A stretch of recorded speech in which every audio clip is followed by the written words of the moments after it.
The Brown family's two-story house in a beautiful suburban neighborhood of Richmond symbolized a perfect family from the outside.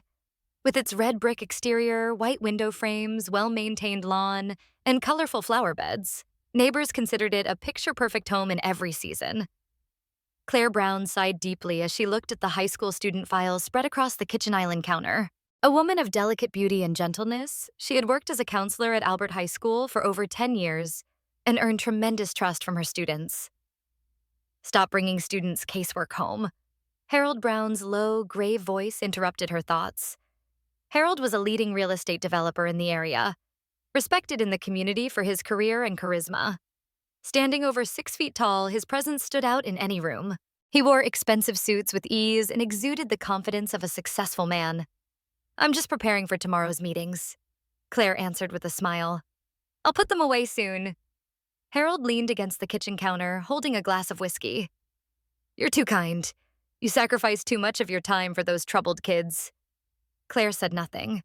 Harold never tried to understand why she cared so deeply for the students he called troubled. "Where's Sophie?" Harold asked. "In her room. I think she's doing homework." Harold frowned. "Shut away again. She's been acting strange lately. Go check her room."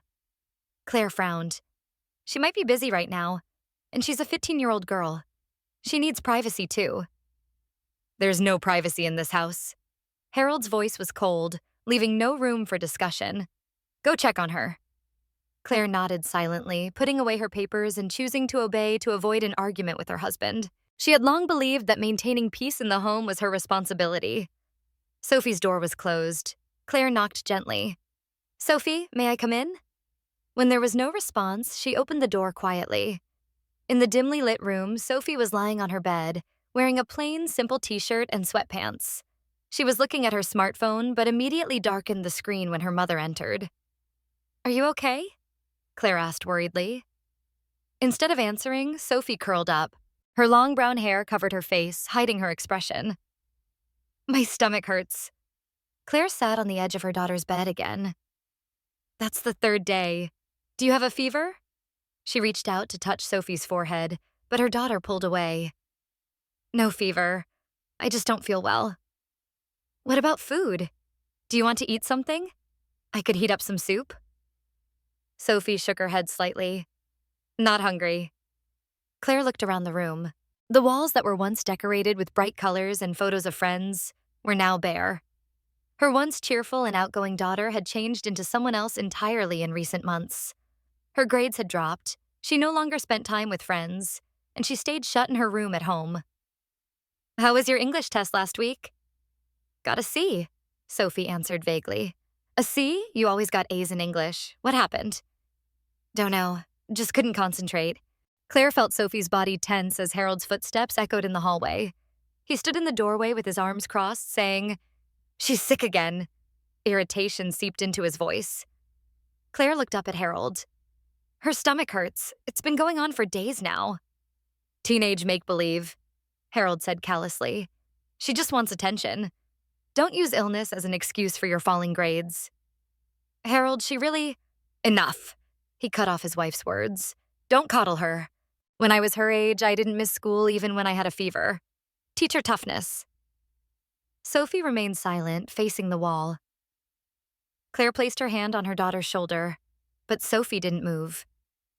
"You're going to school tomorrow. Understood?" Harold commanded. Sophie just nodded slightly. After Harold left the room, Claire gently stroked her daughter's hair. "If you're really worried, I can take you to the doctor." "Dad won't allow it." Sophie's voice trembled. Then Claire searched for words. "We could go secretly." Sophie finally looked at her mother. Her eyes were empty, their former sparkle gone. "It's okay. It's just a stomachache." Deep down, Claire felt this wasn't just a stomachache. It was something in her daughter's eyes, an unspeakable sadness and fear.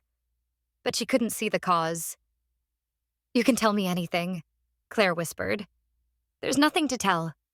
Sophie turned away. "Leave me alone." Claire left the room with heavy steps. Downstairs, Harold had turned on the television and started watching the news. He had entered Sophie's life 5 years ago, when she was only 10, after Claire's former husband, Daniel, died in a car accident. Harold offered them stability and protection. 2 years later, he formally adopted Sophie, becoming her legal father. The relationship had been good at the beginning, but something began to change. It started with small changes. Sophie's rebellious attitude, Harold's increasing strictness. Claire thought it was just a rite of passage through adolescence, but now her intuition told her something more serious was lurking beneath the surface. When she entered the living room, Harold gave her a cold look. "Don't take her to any doctor. It's a waste of money. Don't use insurance for such make-believe illnesses." Claire nodded quietly. The next morning, Claire watched from the living room window as Sophie boarded the school bus. Her shoulders were slumped, and fatigue emanated from her entire body. She hadn't eaten breakfast, and her face remained pale. "I wonder if forcing her to go to school was really the right thing to do," Claire muttered to herself. "Of course it was," Harold said, appearing behind her, already dressed in his business suit. He was ready to leave for work. "If you coddle her, she'll always remain weak. Toughness requires strictness." Claire nodded silently. She knew that questioning her husband's disciplinary philosophy would lead to a lengthy argument. Harold was about to leave for a 3-day business trip, so at least the house would be quiet during that time. "Keep a close eye on Sophie while I'm gone. Always know what she's doing," Harold emphasized before leaving. "Don't forget to check her phone." Claire felt a slight disgust, but answered, "Yes, I understand." She had always felt uncomfortable with Harold interfering with Sophie's privacy, but she had partly gone along with it under the pretext of parental responsibility. After Harold left, Claire headed to her workplace, Albert High School. Waiting for her in the counseling office was her colleague and close friend, Sarah Martinez. "Claire, you look terrible," Sarah said worriedly.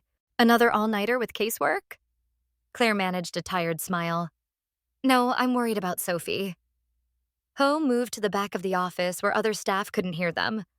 Claire confided in Sarah about Sophie's behavior over the past few months: declining grades, thinning friendships, and especially the concerning recurring illnesses.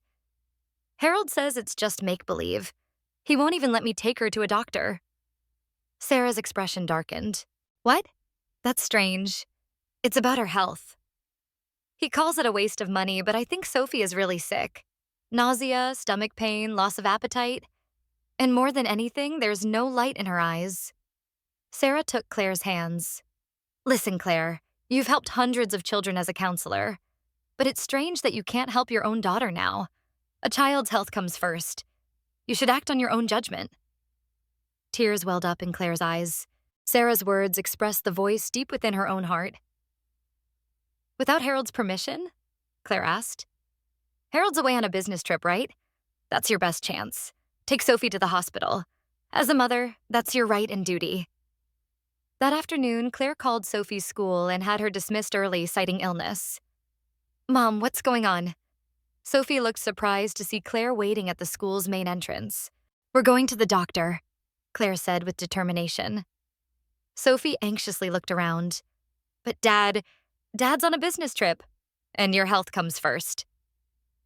Something flickered in Sophie's eyes for a moment, but quickly disappeared. She nodded silently and got into her mother's car. Claire drove not to the local hospital, but to St. Joseph Medical Center in the next town. She wanted to avoid the risk of being seen by Harold's acquaintances. Her hands trembled slightly as she presented her insurance card at the reception. "Miss Brown, what are your symptoms?" Dr. Nancy Chen, a young female physician, asked Sophie kindly. Sophie looked at her mother. "Mom, I'd like to talk to the doctor alone." Claire flinched momentarily. Pain that her daughter was trying to exclude her, and anxiety that there was something she couldn't say, squeezed her heart. However, she understood the importance of respecting her daughter's wishes. "Of course," Claire smiled. "I'll wait outside." Alone in the waiting room, Claire couldn't calm her racing heart. Various possibilities crossed her mind about what Sophie might be telling the doctor and why she couldn't speak in front of her mother. Drugs? Alcohol? She tried to push away the frightening possibilities that came to mind. 45 minutes later, the examination room door opened. Dr. Nancy's expression was stern, and Sophie's eyes were red, as if she had been crying. "Mrs. Brown," Dr. Nancy addressed Claire, "I need to speak with you. Your daughter needs some tests. I'd like to conduct several tests today if that's all right with you. Claire couldn't hide her distress. Tests? What kind of tests? Blood tests and. The doctor paused a moment as if choosing her words. An ultrasound. Ultrasound? An ominous feeling spread through Claire's chest. Is it something serious? Dr. Nancy maintained her professional expression. I can't say anything until we see the test results. We'll have the results by tomorrow. Could you come back tomorrow evening? Claire looked at Sophie. Her daughter was staring at the floor, silently crying. Of course, Claire answered. Whatever my daughter needs. A heavy silence hung between them in the car on the way home. After the tests, Claire tried to speak several times but couldn't find the words. Mom, Sophie suddenly spoke. Her voice was trembling. I'm scared. Claire pulled the car to the shoulder for a moment, then she hugged her daughter tightly. It's all right, Sophie. Whatever happens, I'm here for you. We'll get through this together. Sophie sobbed in her mother's arms. As Claire rubbed her daughter's back, she mentally prepared herself for whatever truth would be revealed tomorrow. She was determined to be strong for her daughter, no matter how painful the truth might be. When they returned home, Sophie immediately shut herself in her room. As Claire prepared dinner, she thought about how they needed to go to the hospital and return before Harold came back tomorrow. The next afternoon, Claire ended her last counseling session at Albert High School. The clock showed 3:45. Harold will call at 5. I need to be back from the hospital and at home with Sophie by then, she thought anxiously as she grabbed her bag.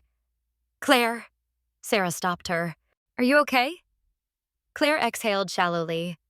I don't know, but we're about to find out the truth. Whatever happens, I'm here for you. Sarah embraced her shoulder. Call if you need anything. I'll come right away. Claire nodded gratefully. Then she hurried to the parking lot. At the school's main entrance, she saw Sophie already waiting. She looked even paler than yesterday. Her shoulders slumped. Once in the car, Sophie stared silently out the window. Claire wanted to say something but couldn't find the right words. Instead, she quietly started the car. When they arrived at the St. Joseph Medical Center parking lot, Claire could hear Sophie's breathing grow ragged. She parked the car and turned off the engine, but neither of them moved to get out. Sophie, Claire turned quietly toward her daughter. I don't know what's happening, but I promise you one thing. No matter what, I love you and I'll protect you. We'll get through this together. Tears welled up in Sophie's eyes. She opened her mouth to say something, but no words came out. Instead, she just nodded slightly. Inside, the hospital was bright white with the smell of disinfectant in the air. After checking in, they were escorted to Dr. Nancy Chen's office. The doctor stood up with a serious expression when she saw them. Miss Brown, please sit down. She indicated chairs on the other side of her desk. A strange tension hung in the examination room.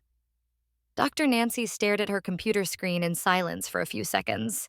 Then, after taking a deep breath, she turned to Sophie and Claire. The test results are in, Dr. Nancy said quietly. Her voice had the typical calmness of a physician, but clear concern showed in her eyes. After looking at Sophie's blood tests and ultrasound results together, she hesitated for a moment. In your stomach. Claire's heart began to race. Time seemed to stop. Sophie is pregnant, about 12 weeks along. The sound of blood rushing roared in Claire's ears.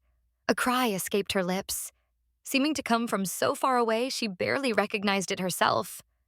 No, that's... She couldn't find words.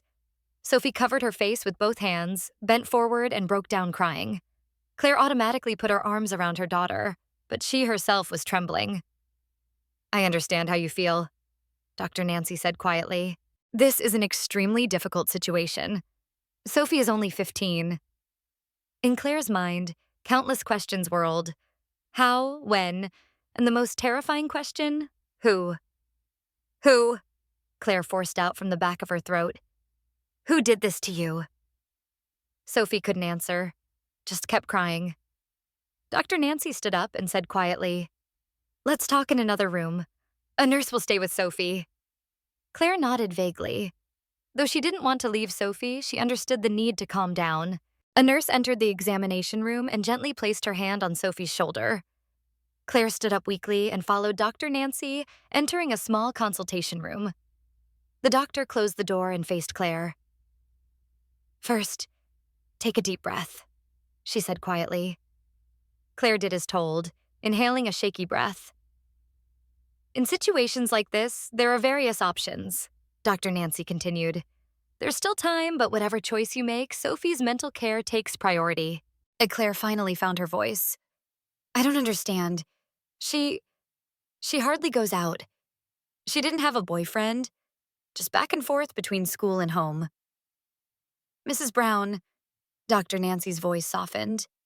"In my conversation with Sophie, a very concerning situation has come to light. I've called in a social worker. She needs to talk with Sophie in more detail." Claire's blood ran cold. "A social worker? Why?" "Sophie's situation?" The doctor seemed to be choosing her words. "May involve legal issues." "Legal?" Claire repeated the word. And suddenly, a horrifying possibility arose in her mind. Was Sophie raped? Her voice trembled. Dr. Nancy didn't answer directly. "Social worker Tracy Williams has arrived. After she speaks with Sophie, we'll talk. The three of us." Claire was left in the consultation room with trembling legs. 10 minutes felt like an hour. In her mind, various terrifying possibilities appeared and disappeared. Thinking about the fear and loneliness Sophie might have experienced was heartbreaking. The door was knocked on, and a woman entered. She introduced herself with a calm expression. "Mrs. Brown, I'm Tracy Williams. I'm a social worker with Child Protective Services." "Sophie?" Claire asked with a trembling voice. "She's with Dr. Nancy. She's safe." Tracy encouraged her to sit down. "Mrs. Brown, what I'm about to tell you is very difficult. You'll need your strength." Claire nodded firmly. "I spoke with Sophie. At first, she didn't want to talk, but I explained that we needed to know the truth.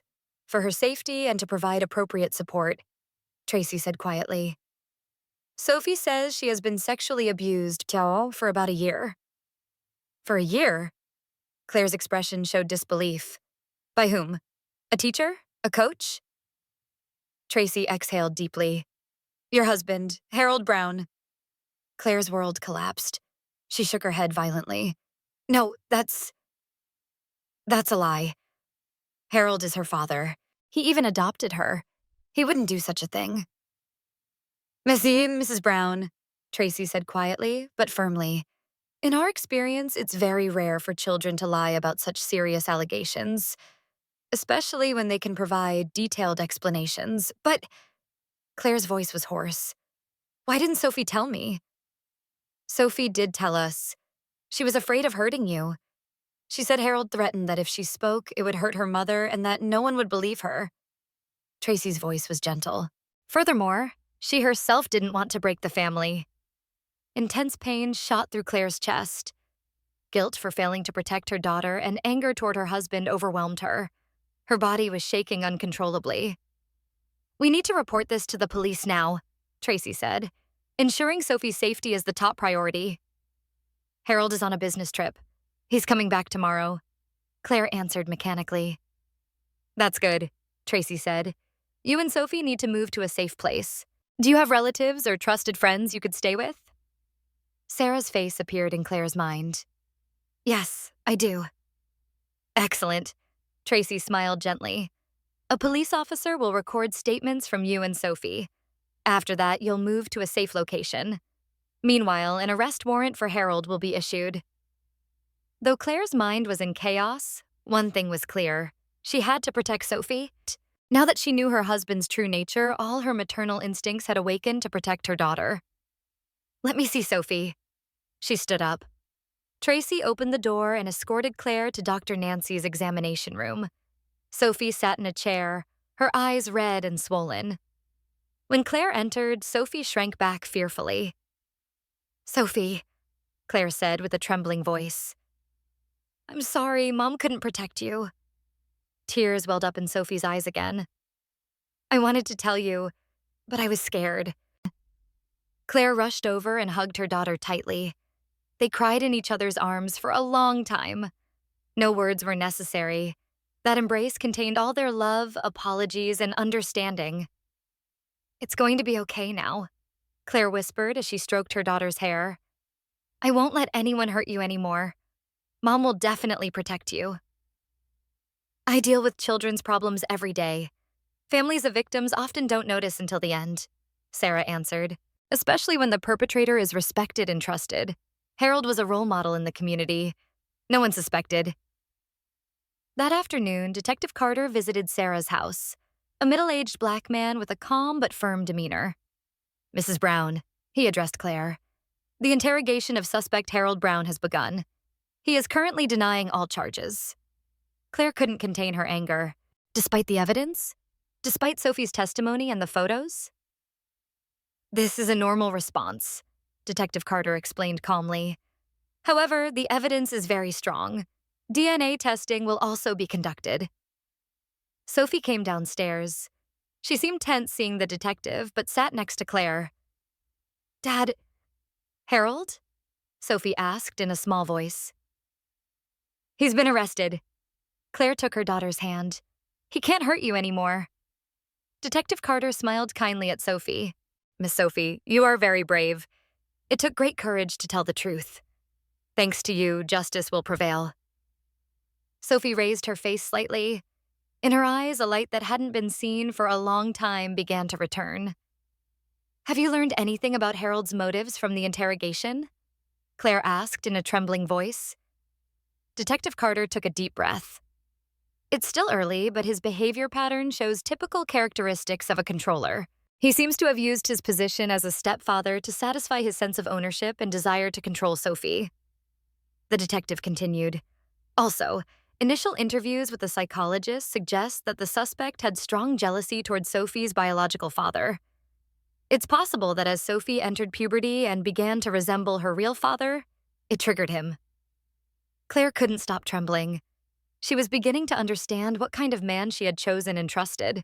Harold's controlling attitude, excessive interference with Sophie, unnecessary criticism of her former husband, everything now appeared in a new light. "What do we do now?" Claire said, as if telling herself. "As next steps," Detective Carter explained in a practical tone, "I recommend applying for a protection order and starting divorce proceedings. It's also important for you and Sophie to receive professional counseling." Claire looked at Sophie. "About the pregnancy?"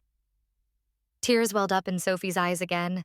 Detective Carter quietly stood up, saying, "I'll step out for a moment," and left the room with Sarah. When mother and daughter were alone, Claire took both of Sophie's hands. "Whatever choice you make, I'm on your side. Remember that." Sophie answered through tears. "I don't want to have the baby. Every day I would remember." Claire hugged her daughter tightly. "I understand. I respect your choice." That night, after Sophie had fallen asleep, Claire sat across from Sarah in the kitchen. "I can't go back to the house," Claire said quietly.